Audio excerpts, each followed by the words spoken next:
sessions, book discussion. Very thrilled to have you tonight, and I'm going to give people some background for those that don't know. So, full disclosure, I worked on Jose's city council race in 2018 when he was the first. He was in that group to run in Anaheim, first time ever district held elections. Anaheim was the first city to have district held elections. For those of you outside of California, Jose, we have 2 women from Flint, Michigan, and a mayoral candidate from Minneapolis, Minnesota. Nice. So everybody, it's not the case now. There are 12, maybe 13 cities out of 34 now, but it used to be that everybody ran in the whole city. So Anaheim is the largest city in the county. Jose was a plaintiff in a lawsuit that was brought against the city of Anaheim in violation of the Voting Rights Act. So the in-district, well, he can explain that to you. But anyway, Jose was my zillions of campaigns and zillions of years working on campaigns. Jose was unique. 1, he had a contingent of followers, and I don't even know if that's the right word to use. He has spent so much time in his community, getting to know that people within the community. I mean, he's a community organizing person, and he was on the school board, Anaheim school board, and then ran for the city council. Anyway, I was on his campaign to raise money, and unlike all the other candidates, Jose was extremely particular about who he raised money from. So that was frustrating for me until I realized just how good that was. He wasn't going to the usual round of suspects of corporate contributors. And see, my background in Orange County had been working for candidates who raised money almost exclusively from political action committees, almost no money from individuals, none, unless they were, max out donors. So it was an glorious experience to see just how grassroots organizing for a campaign works and how important it is to get $3 contributions and $1 contributions and $5 contributions, because those people are invested in you as the candidate and invested in the issues within the community. So enough about me. Jose, yay. Thank you, Karen. Always humbled with your introductions. Always humbling. Flint, Michigan. We were talking about Flint, Michigan, actually yesterday, a group of us, because we said, isn't it interesting how our federal government can come up with $2 billion for a war effort, but can't come up with the money to clean water in Flint? It took several years for them to say, we don't know if we have the money. And so I start with that because congratulations to all the work y'all have been doing, those of you who are from Flint, because we're cheering you on from afar as best we can, trying to send you people in Congress that can actually see the value of what it means for working class, working poor families to have just the very basics while we're so worried about everything abroad. What Cori Bush said, if people can't pay rent here, why are we sending so much millions of dollars for missile defense systems against Palestinians, which is crazy. At any rate, so I'll just try to keep it as brief as I can. I prefer much more conversations. What I could be helpful in terms of experiences or insights or opinions. What some just as much interested in hearing your voices and what you would find helpful. Just a couple of points from me. So we could get the conversation going is, as Karen said, we did do a lot of work in our community. And, one of the hard things about running for political office is that every consultant will tell you, you always got to talk about you, right? And good community-minded people centered in cultural ways, such as I've been through my family process and collective conscious process of my communities. We just don't talk about me. We don't talk about I. We don't put our picture out and say, I'm the one that's going to save you. I'm your brown Jesus. We just don't do that, right? In that way. So it was really tough to push back on consultants, often people who wanted us to win, who would give their time to say, we got to keep talking about we got to keep talking about we. And we were told that that's not the way to go. You got to talk about me. And so what's tough is the seductive nature of that. Is I resisted it as much as I could, because once, for me at least, culturally, once you get into a discussion over 6 months, 12, 8 months, 10 months of only talking about you and what you're going to do, then when you get into office, it's all about you. And it becomes all about you staying in office, right? So it's a real fine line that I found is a huge struggle, both culturally and ethically, about campaigns.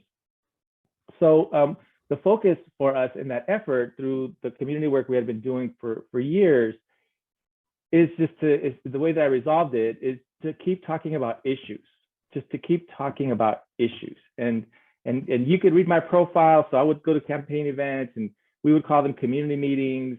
We would call them friend raisers, not fundraisers.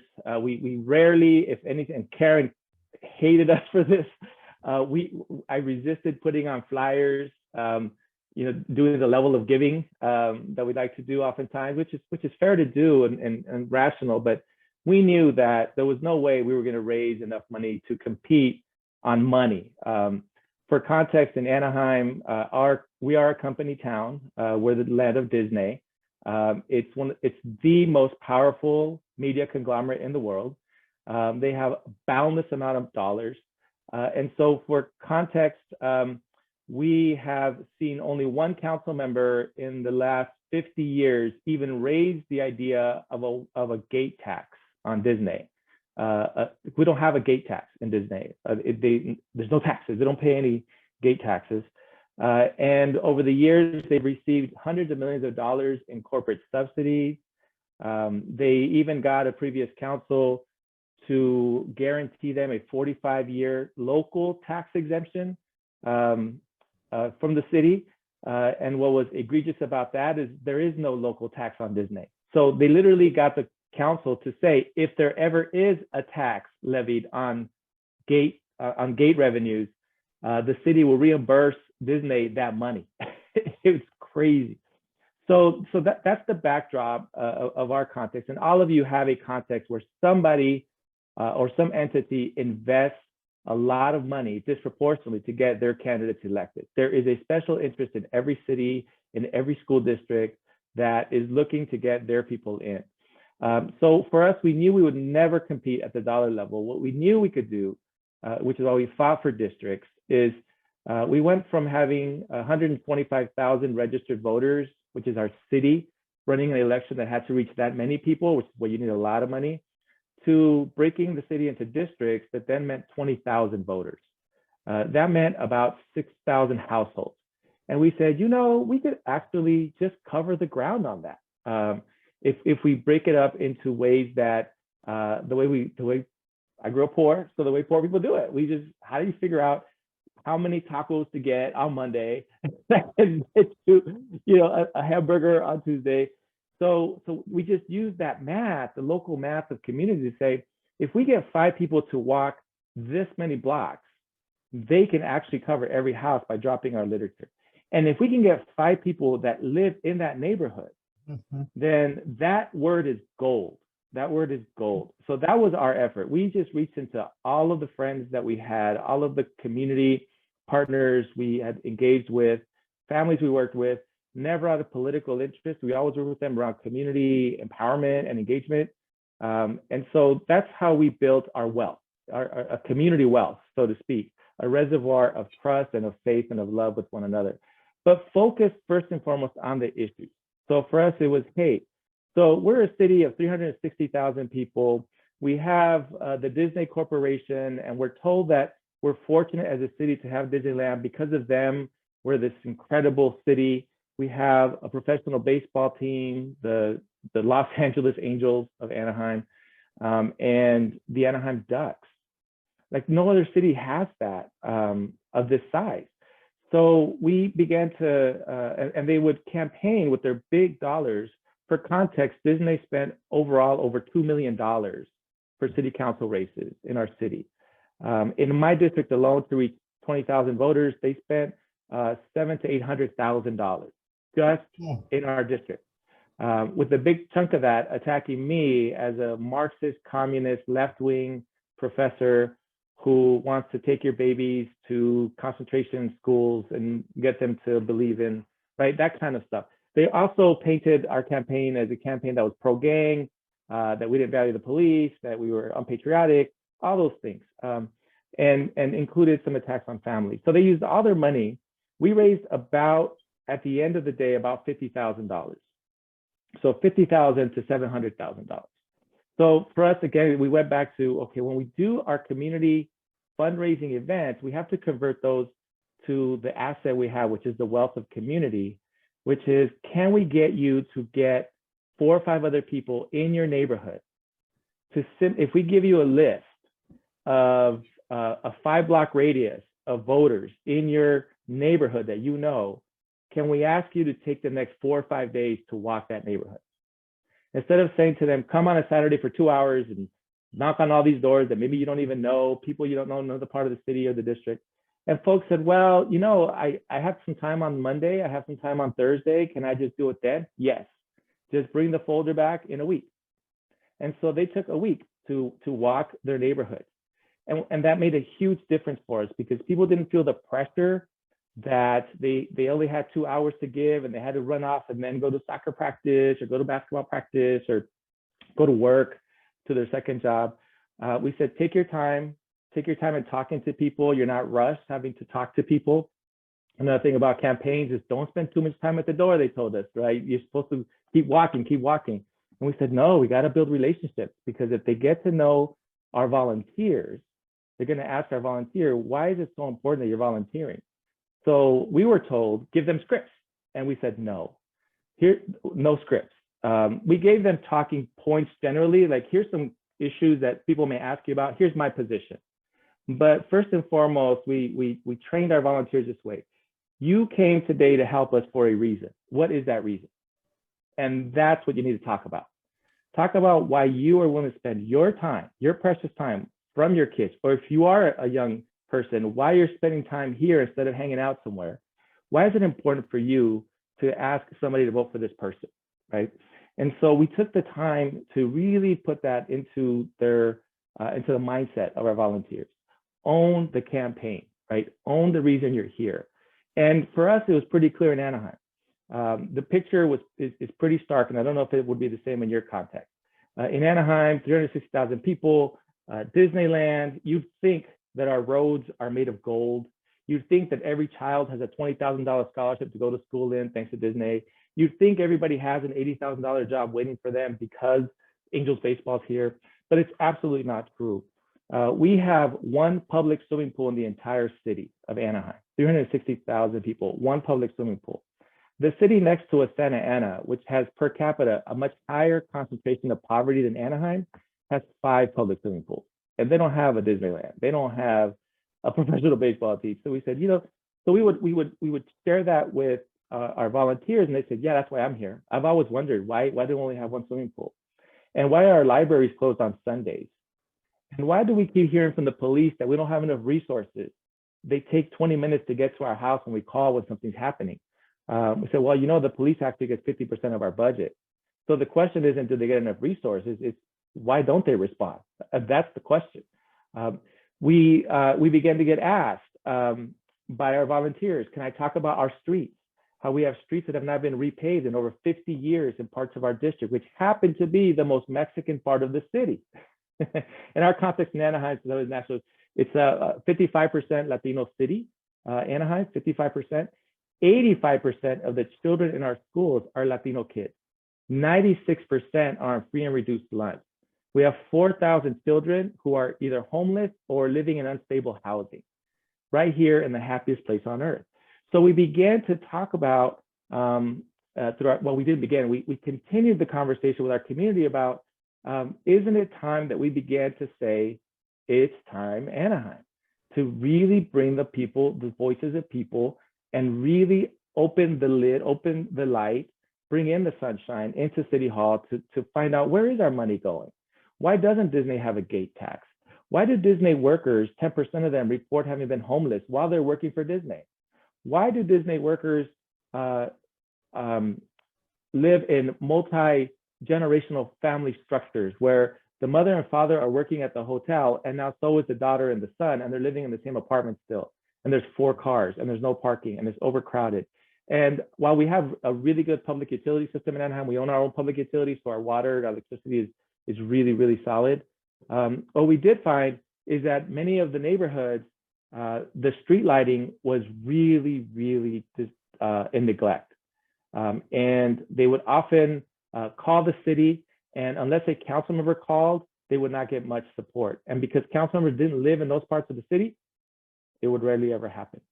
So that was our push to do that, is instead of focusing on money, we said to folks, look, if you could give us a little bit of money, we just need enough to get our message out, enough to get literature printed that we can drop at the door, enough that we could maybe send a mailer, and then enough so that maybe around the GOTV time, a week before the election, we can maybe give some of our volunteers some money to actually walk more hours if they needed some money.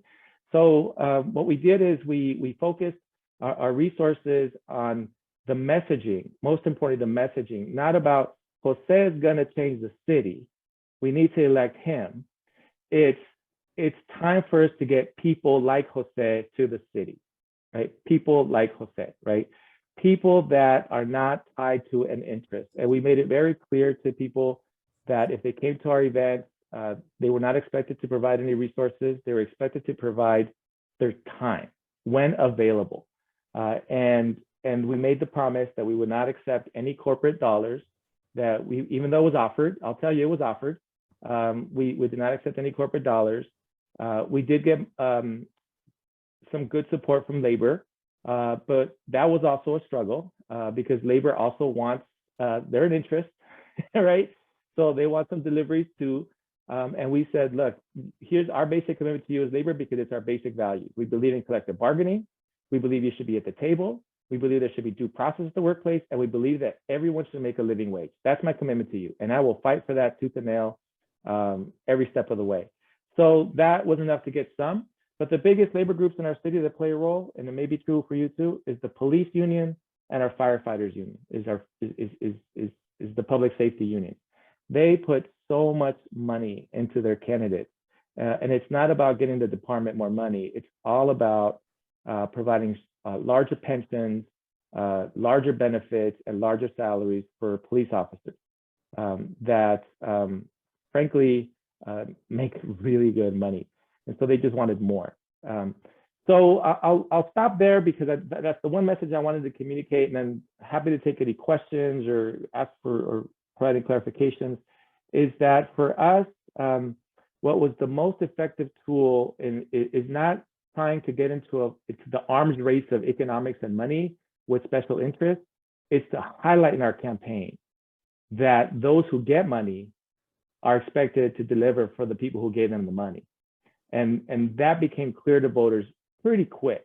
The second most effective thing that played out for us, even though that we didn't realize that was going to happen, is voters became pretty savvy when we really hit that message. Is we also asked our volunteers to tell folks at the door, when another campaign comes and knocks on your door, please make sure you ask them if they are paid to knock on your door or if they're volunteers, and ask them where they live. Ask them where they live. If they get paid, that's cool. If they live in the neighborhood, they're getting paid, that's good. A campaign can actually create some jobs for a local space. But ask them where they live. And here's what ended up happening. Voters began to ask that question. And we were hearing it. We were hearing it. Our volunteers would go for a second and third time to go knock on the same doors. And they said, you know what? I asked a young man who came knocked on my door. I asked him, had he ever met the candidate? The person said no. Said, and where are you paid or you volunteer? And they kind of hemmed-hawed around the question, like, well, I love to do this. This is just kind of my livelihood. I call it a vocation, it's not really about pay. Are you paid or not? So they started getting politic about it. And then was the key question, where do you live? Where do you live? Oh, in Riverside, which is an hour away from Anaheim. And so what we also did in our campaign is to educate the voters and even the non-voters, because non-voters live in homes with voters, is to spread the word, spread the word. And our communities are really good at spreading the word. Spread the word. People are getting paid to come from out of town to convince you that somehow the candidate that's paying them is good for them. And then ask our campaign, where do you live? Where did you grow up? Or when did you move here? What are your concerns? Which park do you go to? Which schools do your kids go to? Or which school do you go to? Because a lot of our campaign folks were actually high school students who were the children of the resort workers. And so we would see on Saturdays in particular, you'd see a line of folks at our campaign office of parents dropping off their kids like it was a school day, dropping off their kids. And then I'd walk over to make sure to say hi to them and thank them for lending us their children, their high school kids, and say, no, thank you. It's because of you that he's willing to get up on a Saturday morning to do something, right? Because he sees the hard work that his parents are doing, right? Speaking about their son or their daughter. So, so being authentic in that and focused on the message, and that you are a messenger, and that it's a we, not an I, which is the hardest thing about campaigns, and just raising enough money to get the message out. Too many candidates I've noticed spend a lot of time raising a lot of money, trying to raise and keep up with the money, and you'll never keep up with the money if you're going against the big special interest of a particular municipality or district. And so to me, it's the better time for me. And Karen would always, I would always get on Karen's nerves. She's like, Jose, call time, you gotta call people. It's like, I know, but I'm gonna go to a community meeting and I gotta like talk to people there. Karen's like, I know, but we need money. I said, okay. It's always a struggle. It's always a struggle. But that's my message. That's my message. Be true, be you, and it's all about we and just enough money to compete. That's all you need. I hope that's helpful somehow. Karen, is that good enough? Is that okay? Beautiful. Also, just as a side note, I gave up with the call time. I gave up. All right, let's just go with the flow here. All right. Egypt has a question.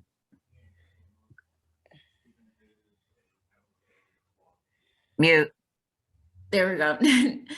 Nice to meet you. I'm Egypt. I'm from Flint, Michigan, by the way. Hi, Egypt. And fellow community organizer. So nice. I have a question about engagement with your volunteers. What are some ways in which you kept the momentum and I guess, you know, the hope alive pretty much with your volunteers and kept them optimistic throughout the campaign? What are some things that you've done? One is that we didn't come in with any like cookie cutter or template of a script or a template of a messaging. We would often ask them, hey, so what do you think will work? What do you think will get people to want to get involved in either the campaign or that can get them to think seriously about voting for us? And so they would give us their ideas and then we would say, we love it. So we'd sit down, our kind of campaign coordinator volunteers, not one person that was involved in the organizing of the campaign, including the campaign manager, was paid. We didn't have the money. And so it was a labor of love and mission. And so because of that, we said, look, we don't want you to just come to do the work. We want you to help us design the work. Here's some ideas we have of how we want to engage. What do you all think? So if we had draft literature, we would share it and say, what do you think? Will this work?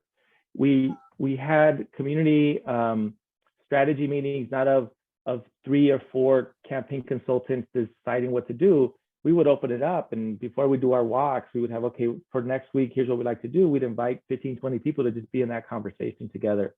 So it was being inclusive in the decision-making process of the messaging of the campaign, being consistent in that effort, reminding them that frankly, that it was a David Goliath thing. And it's like, look, if we don't make it, then what happens to us? What happens to your brothers, your little brothers and sisters? What happens to your families? And so we really just kept reminding them of the mission, right?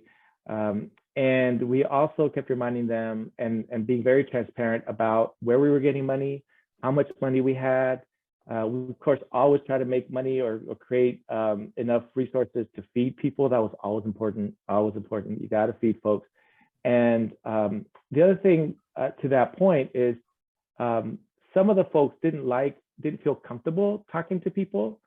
So they said, can I bring food? Can I make food and bring it? A lot of the moms, can I bring food? My English isn't very good. That's okay. A lot of our voters are non-English speakers. That's cool. No, but I don't like to talk to strangers. Can I make some quesadillas for everybody in the morning? Absolutely. And then what happens is they come, and then the other volunteers come and they're like, oh, this is cool, because normally all you get is pizza, right? And somebody else would bring fruit, because we kept emphasizing young people, we got to be healthy, and the moms love that. So we always, I'm not know if I'm answering your question in a direct way, Egypt, but Yeah, you are. It's always being authentic about and recognizing that we're doing this out of a love for our voices and for the possibilities that we can create. And I often quoted this book about education, urban education, from this author named Jean Agnon. Actually did a lot of work in Michigan. She called her book Radical Possibilities, right? And so it really just saying, yeah, we're doing something really radical, but it's possible. It's totally possible.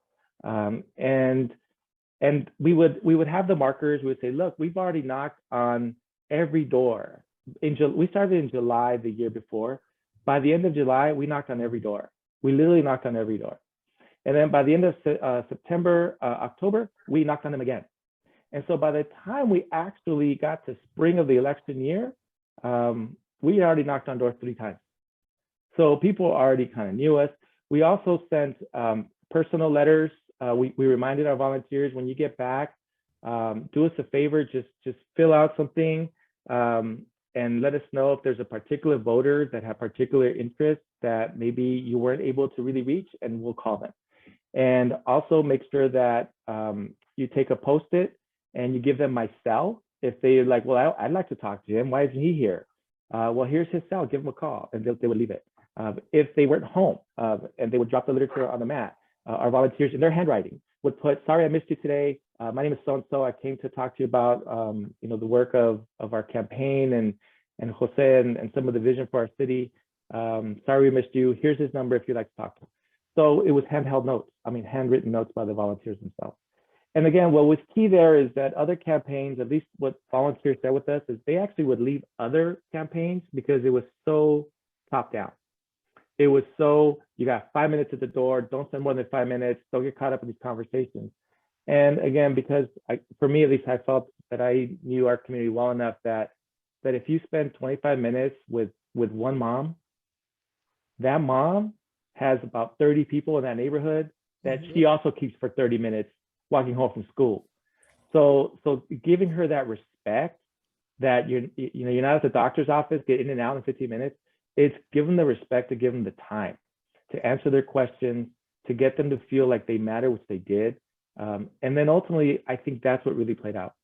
And the way we know that is not because we won, at least in the first cycle, overwhelmingly. Our candidate, I should have contextualized this too. The candidate we ran against was an incumbent Democrat, beloved by the quote unquote liberal establishment of our party. He was seen as a superstar in our party, a rising star in the party. And he was a corporate Democrat, and he was fully in bed with all of the nonsense. And we said, sorry, we did not fight for districts to have that represent us. And so nobody wanted to run against him because of the money. And I said, well, then shit, if not me, then who? Then we're gonna do it. Yeah. And we won by 76 votes. We won by 76 votes. Wow. It took 3 weeks for the counting of the votes because it was all provisional absentees. And the Friday on Monday was decided on a Monday, but the Friday before, in that count for that day, we literally were tied. So it was going to be decided on that Monday, the final vote of the final 100 votes, and we won 76 of those votes. So we won by 76 votes. after 750,000. So here's the other piece I'll say. As a candidate, where we do a lot of work, and that's why I think the world of Karen, because it's always about authentic campaigning. But for us, it was also that we weren't as prepared for, but I would urge you to think about this, is we weren't as prepared for governing. Like, we do a lot of work to get there. And then we get into office, we're like, holy smokes, what do I do now?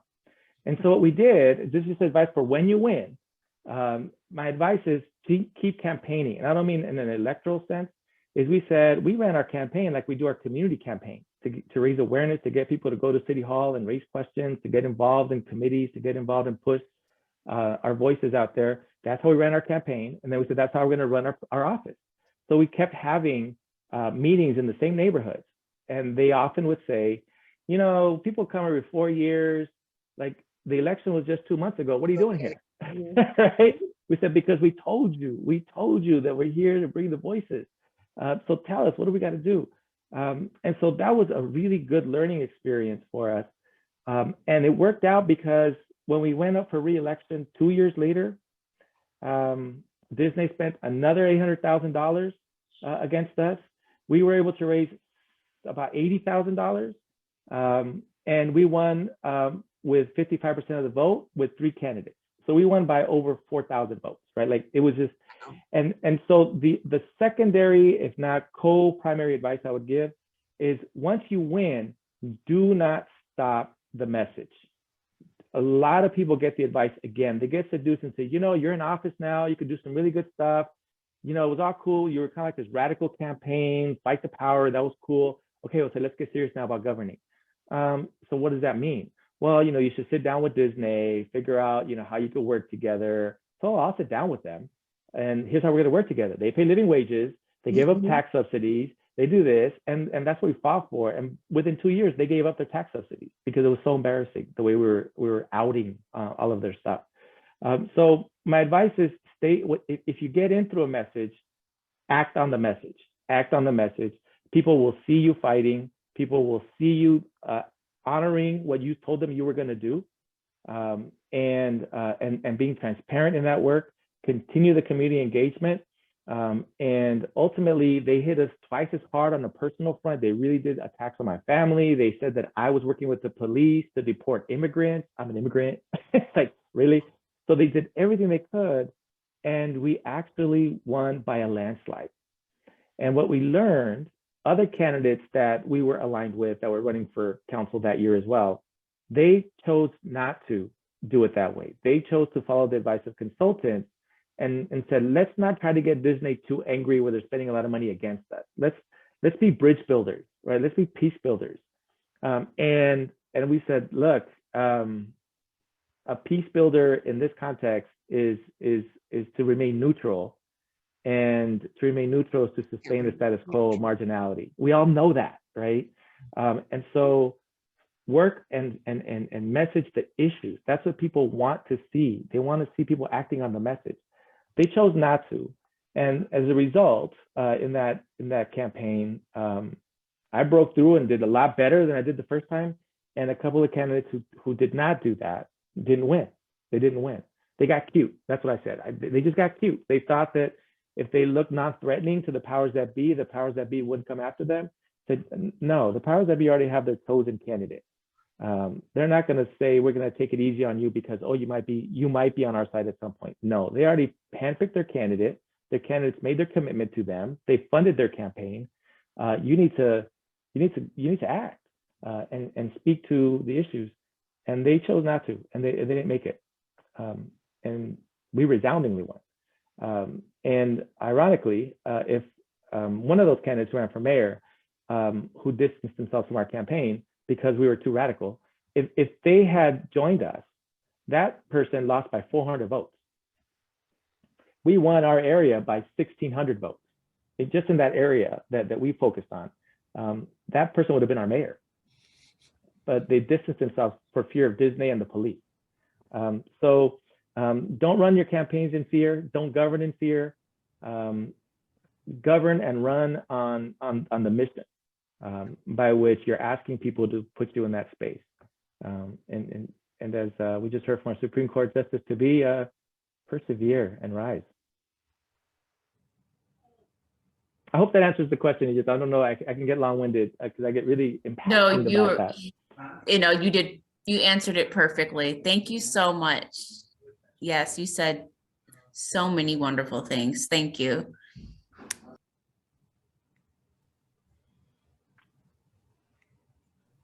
Jose, I felt like I was at your campaign your first time. Karen called every night because it took some days to count your votes. So I felt like I was there in California because she would call and report to me where you were at that particular time. But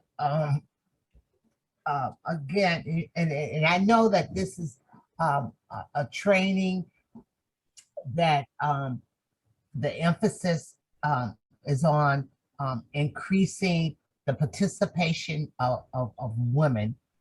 But what after listening to you and I think I heard, well, Karen kept me up to date when you first ran. What this tells us, ladies, to me, is that you identify others outside of your base that can engage with you, and you become even a stronger team in trying to achieve not only the goal of participating, of women participating more, but Jose, you don't appear, I was watching you, and you don't appear to be intimidated by engaging with females in their quest to become also one at the table. And I think that sometimes when we get in office or you're running for office, you have to show that diversity of thinking, diversity of engaging. And a lot of times from a historical perspective, I do think sometimes some men get intimidated by women at the table. Yet at the same time, sometimes women are fearful of saying too much or doing too much because of the historical look of women. As they say, we had a place in society historically. But I have to commend you, and everything you said tonight is real. It gets to the real souls of the people, and not all these fancy. And I believe in business, but I also believe in social responsibility and corporate responsibility. And I think that we've left that, in the 70s and early 80s, that was the key term, corporate responsibility, social. And then we left it. It kind of it went out the door for a minute. But I think that you're seeing a resurgence of that type of thinking, because people like Egypt and her generation, they're beginning to speak about it in the way that we had spoken. But history always repeats itself. And if you stay along, as my grandmother used to say, if you live long enough, you'll see. It always come back around. If you live long enough, you'll end up seeing the same fashion trends and the same discourse and the same policies, right? Brenda, thank you for those kind words. I'll add that an important marker for what you sense from me is I have 4 daughters and of course my wife, and so and of course my own family upbringing, my mom and my sister, and so I think the other thing that reminds me to at least to put out is the sense of that we all often are missing, is a sense of humility of what if I'm wrong? Just what if I'm wrong? Like, let's just do the thought experiment. Okay, you're absolutely right, but what if you're wrong? Can we talk about that just for a bit? And so I've always, my mom taught me that. It's like, you just gotta always be thinking, what if somebody else sees something you don't see, right? And so that has really guided me throughout life. But the other thing I'll add too is that this one's kind of, will take a much longer discussion, but I'm also really weary of identity politics.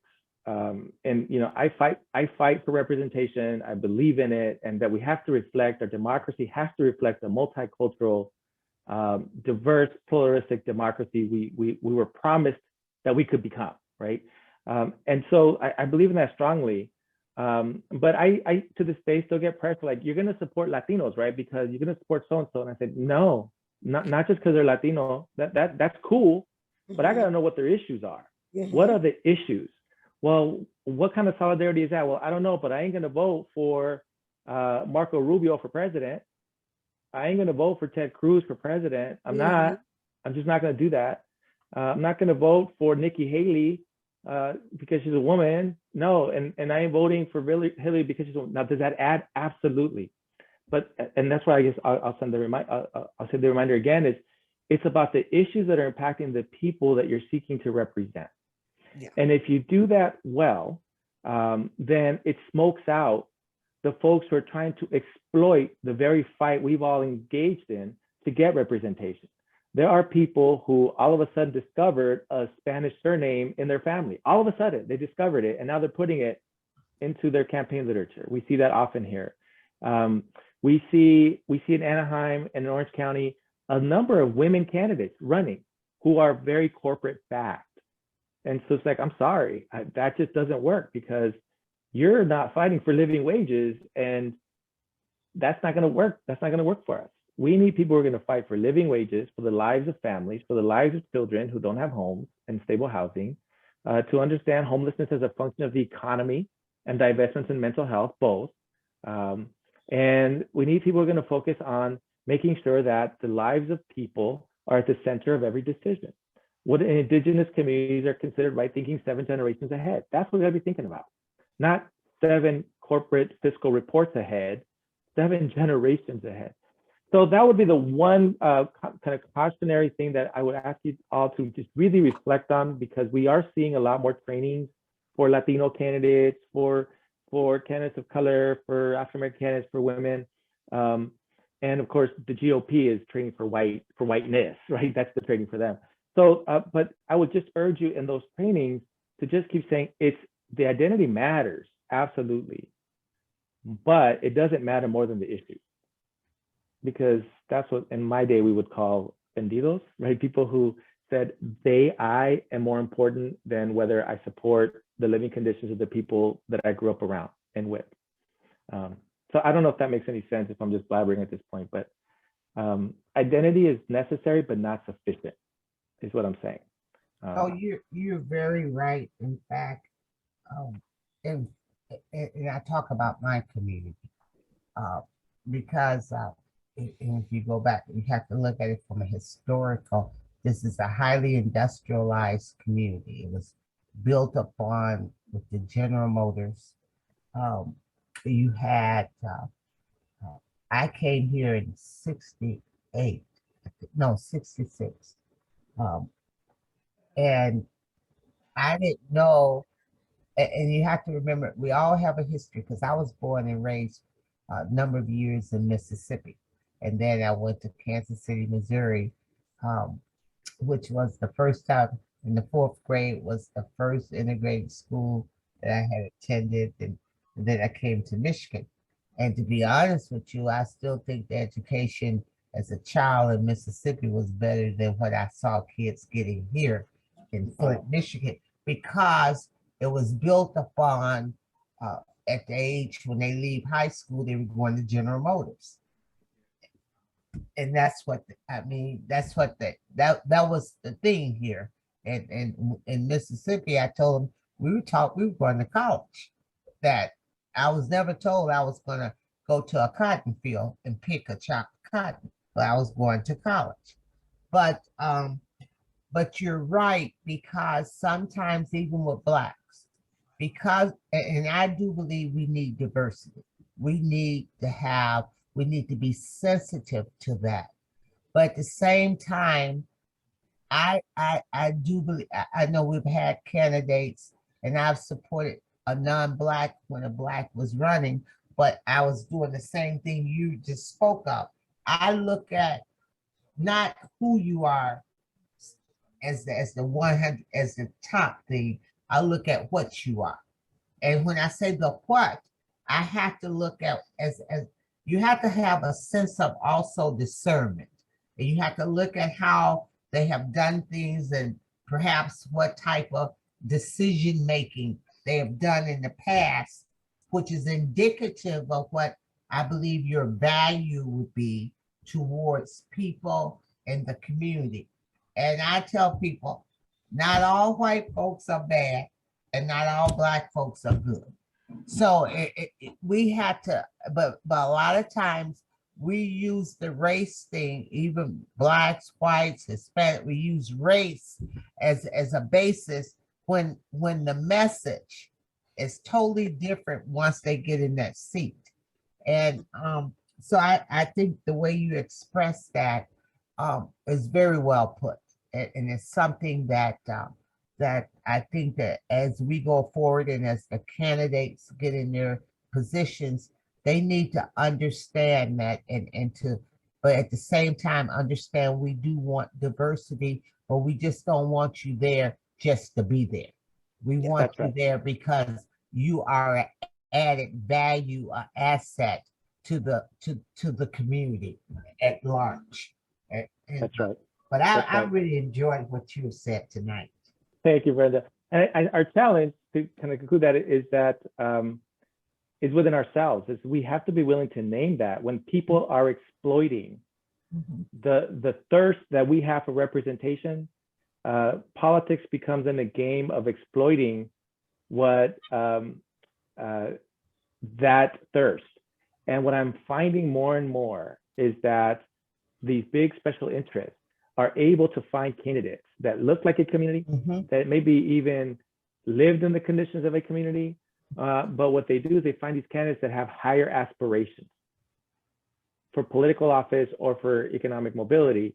And so they cultivate them. And our people are so desperate for representation that we assume a lot of things and project a lot of things onto those candidates just because of the way they look, or because they speak a language like ours, or they grew up in a similar context. And we don't even ask them. We're enamored by the 15-minute intro of their life story, and that's how you got my vote. It's like, okay, but how did that life story play out for you when now you're voting on the living wage ordinance? Does it matter to you, right? How does your life story inform whether we're going to focus COVID vaccine clinics in the very community you grew up in versus in the hills? How does your life story help that? And so we have to keep reminding our communities that they have to keep asking the second and third question after the life story. Because too often, again, we're so thirsty for representation that we don't think to ask that second or third question of candidates. And we should be asking that of each other. And that's, as a Democrat, frustrated with our party.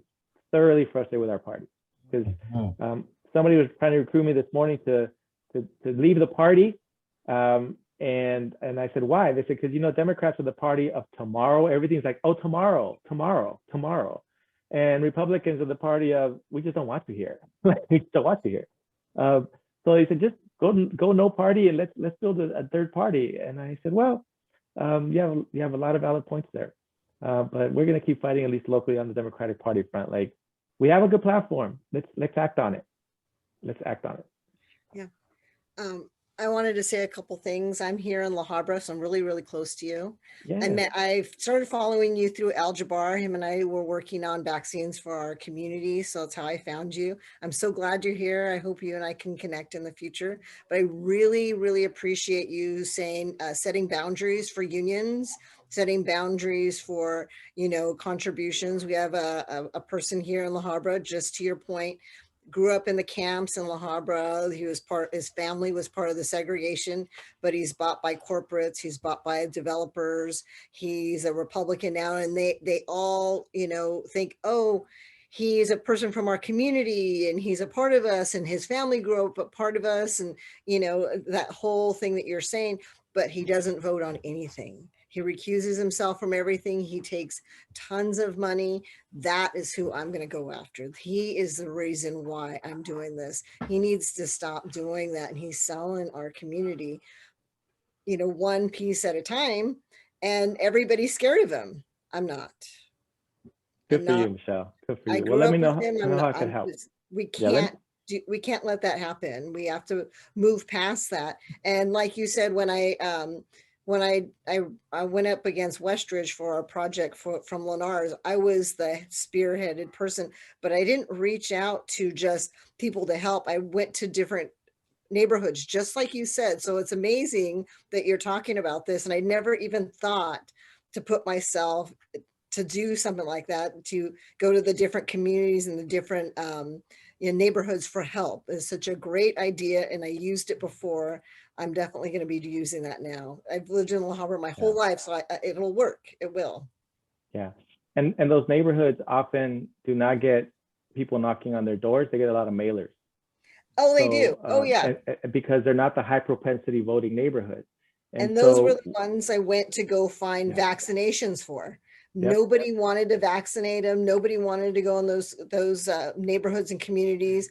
I did. I started calling their kids and their grandkids. I grew up with these people. I got so many people vaccinated just by doing that, just by making a few calls. It's the same thing. Right. So what a great idea. Right.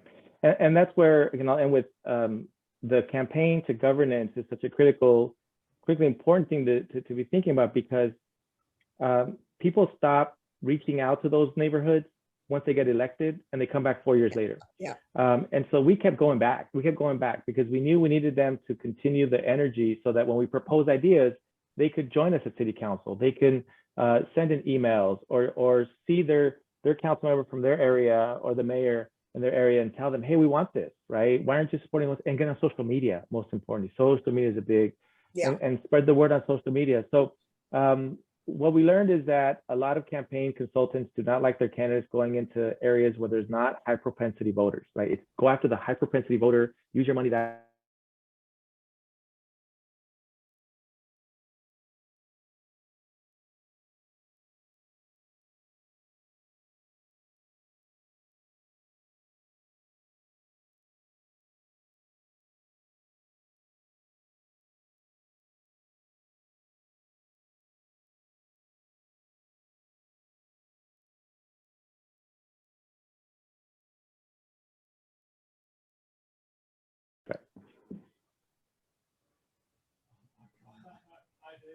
Thank you, though. I'll be sending you a message. This is Yes, great. let me know how it could be helpful right here. We have a lot of good networks in La Habra. Guadalajara, they call it. Yeah, and you know what? That's actually was used as a bad connotation. It's not anymore. That's right. It's not anymore. It's a good one. Hi, council member. Good Hi, to see Jessica. you again. Thank you for your words tonight. I really resonated with a lot of what you said, especially the you and we part in my messaging. I feel like it's hard to talk about yourself. I'm definitely in the stages. I did want to ask you a question though. When you're talking to the community and you're engaging with them and you're hearing their issues, how do you prioritize now as a council member in addressing those issues and making sure they're addressed equitably, I guess would be the word to use? Yeah, that's a great question. That's the part about governance. Like, how do you? Because we don't. There's not a lot of folks that, at least from the mindset that I felt that we got into office with. I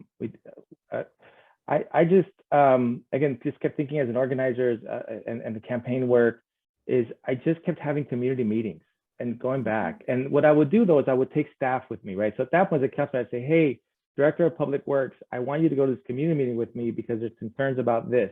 And police department, I need you to have community policing there as well. And we just did one last night actually. And community services. And so we would have 4 different departments there that would give little 5-minute spiels about what they do. And then I would just open it up. It wasn't all presentations. It's all like, okay, what are your concerns that you're seeing in the neighborhood? And then they would raise them. And because they're being raised in front of a council member, they would get attention. So then it was incumbent upon me to not go back to the same neighborhood, but to go to different neighborhoods where I knew the issues were one of neglect and introduce the neighborhood to the staff. And now what I have found is once the neighborhood creates a relationship with staff members, you don't need the council member anymore because now there's a relationship. And so my kind of work has been, okay, we're gonna be in office because we have terms, so I'm termed out in Yeah. December.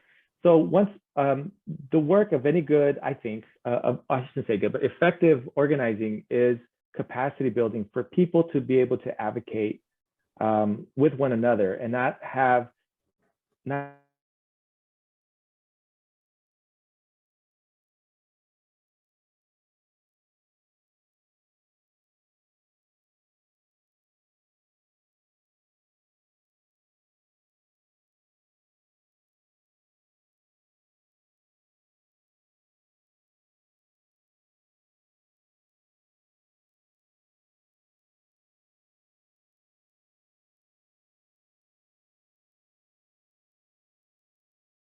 that person doesn't have to call me. That neighbor doesn't have to call me. They can call the director of community service. Say, hey, Donnie, there's an encampment growing.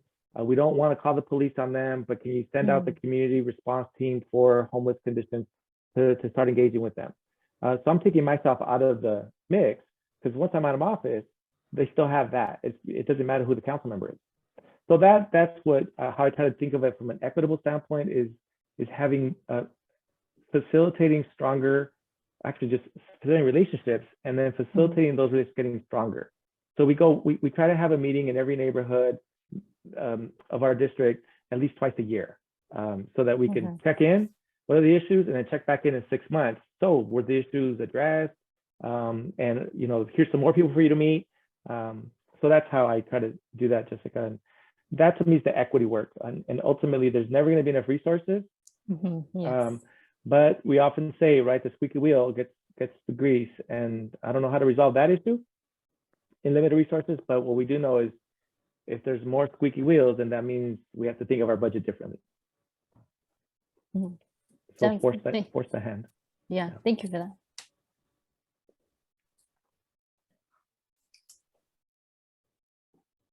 Where's Karen?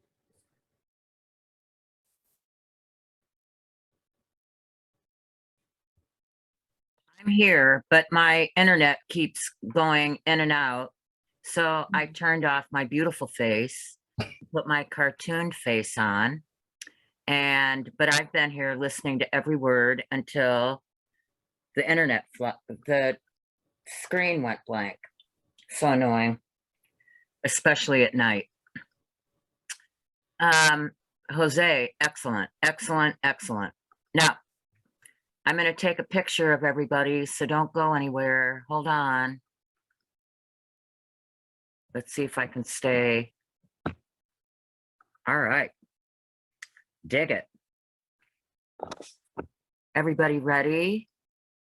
Cheese. I got to get my big face out of the way.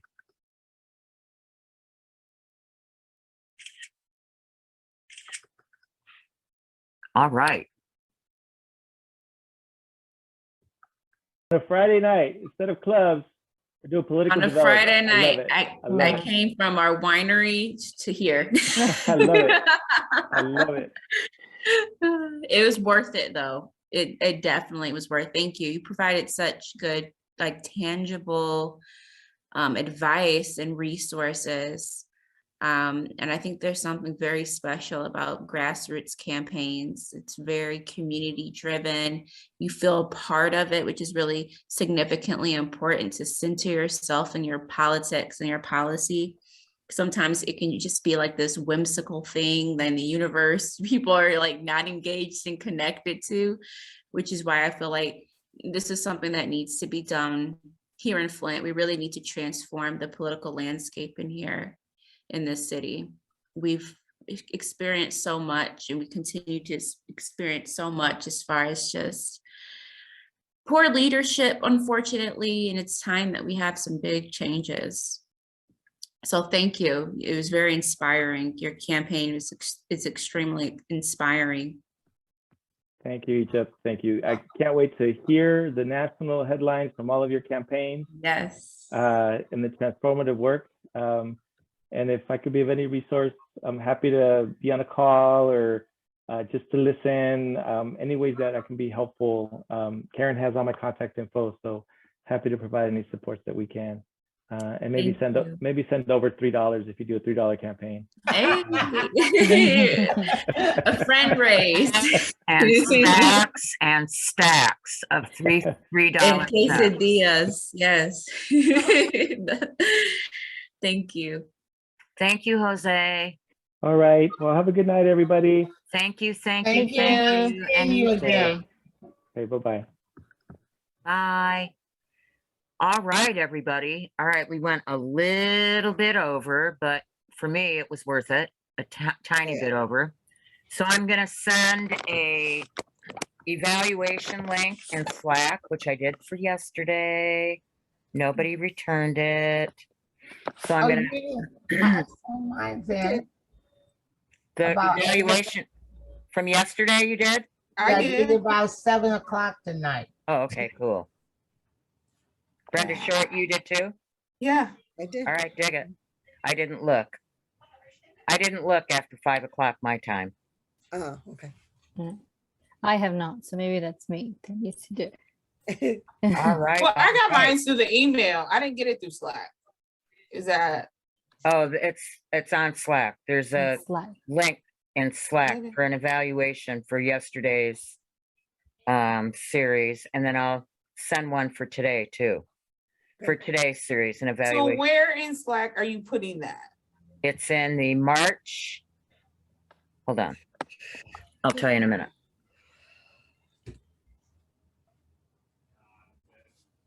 I'm putting it in the March 2022 Candidate Development Series. Okay.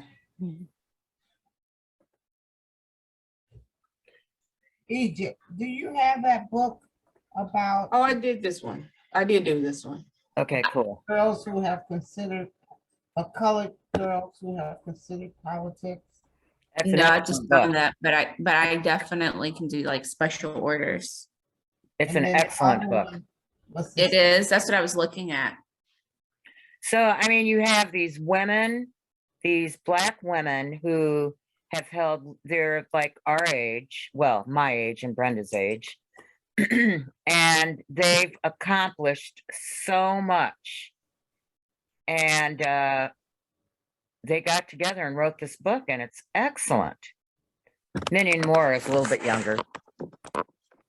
I'd like to find out the book that Jose was talking about. What did he say?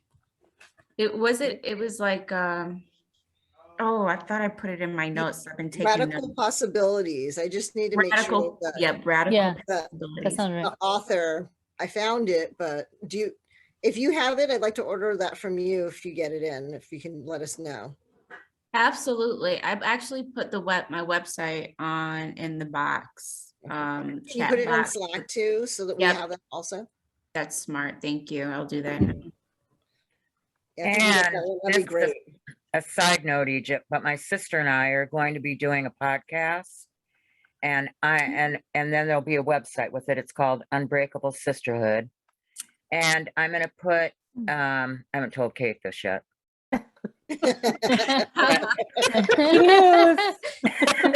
But I want to put on the website women-owned businesses and women, I mean, just women who are involved.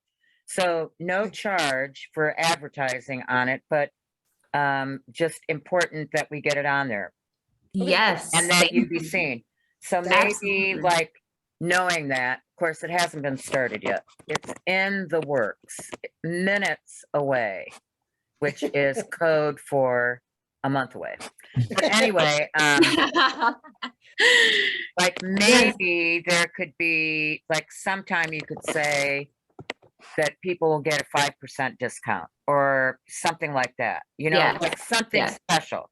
But it's just important that women own, and especially women-owned businesses get out there and that they're recognized. Yes. I had no idea, Egypt, you own that bookstore. I'm telling you, because I brought it up before, like asked so many questions about it, but here you Well, are. Here I am. And you know, me and my partner, he helps me out tremendously. He really is essential to the business. I wouldn't be able to do it without him whatsoever. So it definitely is a team effort. I would not have been able to do it alone. But yes, please ask away.